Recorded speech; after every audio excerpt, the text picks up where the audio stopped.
mukadzi wangu anoramba kuita bonde nini. Ndikasvika kana pamba inini anoisa mwana pakati. Anorara akapfeka Skintight. Kana even mavideo acho ndinawo ndokona kukuratidza iwe anoroti muone kuti ndikutaura zvokudii. Aabvume. Kakawanda manje mavideo kana achibuda anobuda ane madhetsi zvinooneka zvese zvoti apa pakati apa nepakati nepakati pakamboitwa zvakati nezvakati.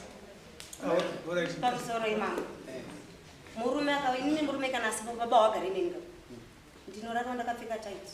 Ndokwira mupambede ndorara. Saka baba paunoenda 3 unotonosvikira office ndakapfeka tight. Ndoibvisira ane murume asini. Saka iwo paunosvika ukatongoendora video ipapo obvious kandienda kapfeka. And you wakasvika ukangoisa musoro pasi mumba kudai nyangwa wakatarisa kusvika mangwana. Omuka waoneka kuti ndaenda unobva utongobuda vhotoenda. For these and more stories, tune in to Zim News Bit TV with Robert Tafumani.